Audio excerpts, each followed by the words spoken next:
लाभकारी रहेगी लाड़की बहन योजना, करना पड़ेगा राजनीतिक उथल पुथल का सामना। नमस्कार, मैं एस्ट्रो गुरुमा डॉक्टर ज्योति जोशी आप सभी ज्योतिष प्रेमियों का हार्दिक स्वागत करती हूँ। नवंबर 2024 को होने वाले महाराष्ट्र विधानसभा चुनाव की पार्श्वभूमि पर हमने सत्ता सुंदरी स्वयंवर 2024 ये विशेष श्रृंखला शुरू की है। आज हम मुख्यमंत्री एकनाथ जी शिंदे की कुंडली का विश्लेषण करने वाले हैं। 2 वर्ष पहले महाराष्ट्र की राजनीति में सबसे बड़ी उथल पुथल हुई थी, जिसके चलते एकनाथ जी शिंदे मुख्यमंत्री बने थे। आने वाले समय काल का विचार करें तो उनकी कुंडली में राजयोग है या संघर्ष है, इसे समझने से पहले सभी ज्योतिष प्रेमियों से अनुरोध है, हमारे YouTube चैनल को सब्सक्राइब कर बेल आइकॉन दबाएं, ताकि हमारे नए वीडियो के नोटिफिकेशन आपको मिलते रहे।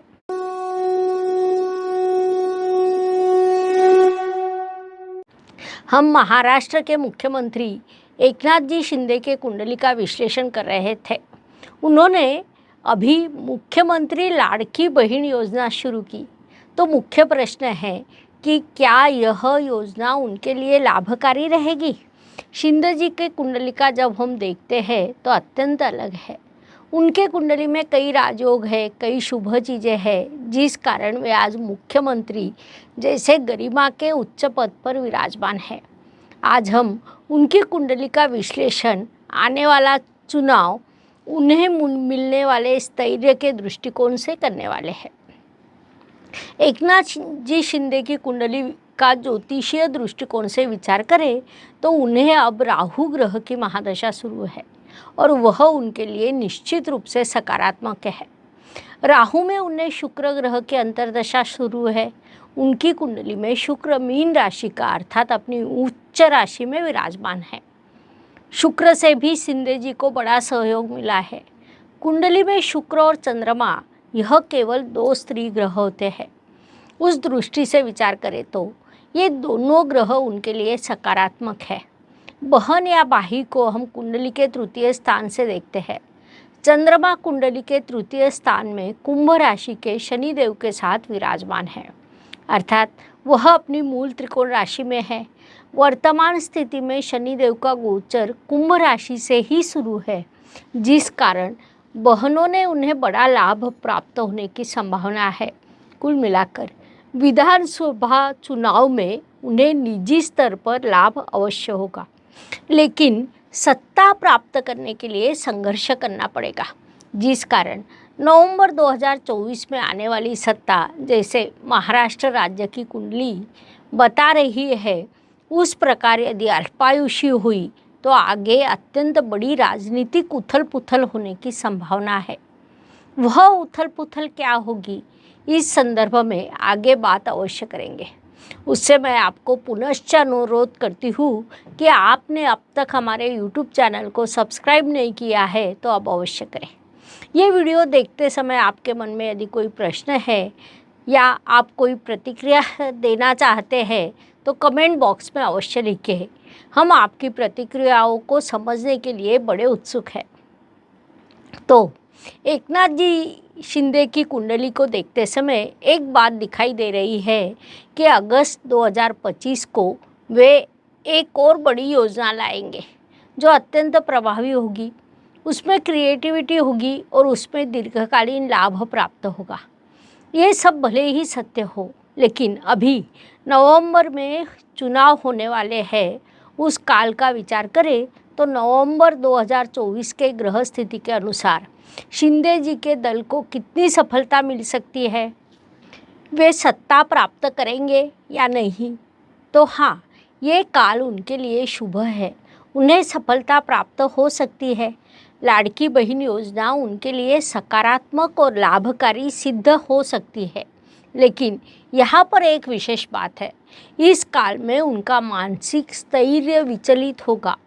हम कुंडली में देखें तो राहु में शुक्र की अंतर्दशा और अगस्त 25 में राहु में शुक्र की ही विदेशा शुरू होगी, अर्थात राहु शुक्र राहु, ऐसा विचित्र प्रभाव उनकी कुंडली में शुरू होगा जो अगस्त 24 से फरवरी 25 तक रहेगा। इस काल में बड़ी उथल पुथल हो सकती है। अप्रत्याशित रूप से ऐसी कई घटनाएं होगी जिनका विचार किसी ने नहीं किया होगा। रोज नए सत्ता के खेल खेले जाएंगे, रोज नया गठबंधन होगा और रोज वह टूटेगा। सामान्य जनता से भी कुछ गतिविधि हो सकती है। विशेष रूप से मार्च 2025 के आसपास बड़ी उथल पुथल होने का एक प्रभाव सामने आ रहा है। उस प्रभाव की दृष्टि से विचार करें तो तब शनिदेव मीन राशि में प्रवेश करेंगे। उनका यह गोचर शिंदे जी के लिए अधिक लाभकारी नहीं है, क्योंकि अष्टक वर्ग में शनिदेव ने मीन राशि को केवल 2 बिंदु दिए हैं। गुरुदेव का गोचर भी सामान्य रूप से ठीक ठाक रहेगा। शनिदेव ने भले ही उन्हें सहयोग न मिलने वाला हो, लेकिन गुरुदेव उन्हें सहयोग करेंगे। राहु का गोचर कुंभ राशि में शुरू रहेगा, जो उनके लिए लाभकारी सिद्ध हो सकता है, जिस कारण कुल मिलाकर विचार करें तो शिंदे जी को बड़ी सफलता प्राप्त होने वाली है।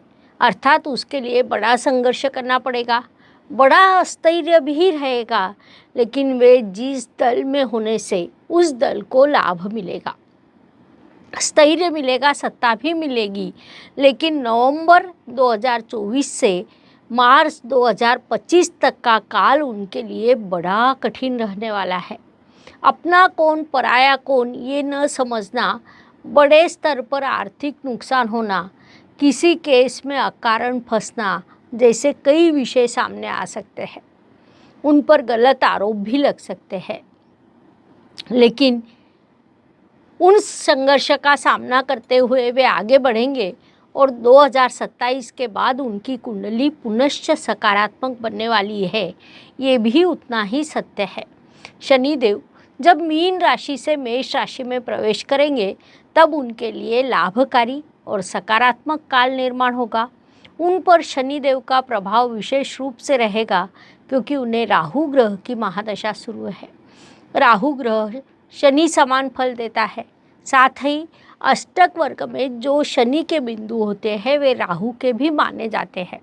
अर्थात कुंभ राशि का राहु उन्हें संभालेगा और मीन राशि के शनिदेव से उन्हें नकारात्मक प्रभाव प्राप्त होगा।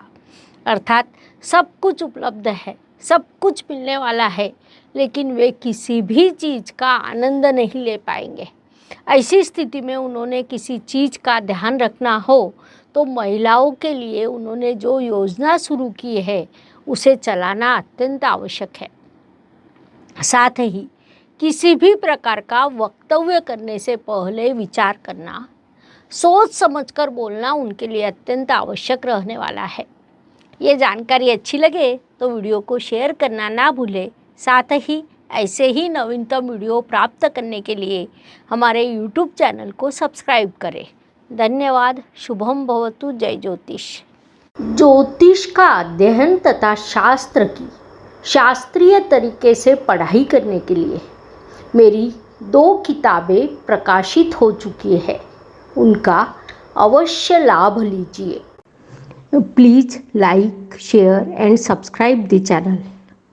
और हाँ, बेल आइकॉन दबाना ना भूलें। धन्यवाद।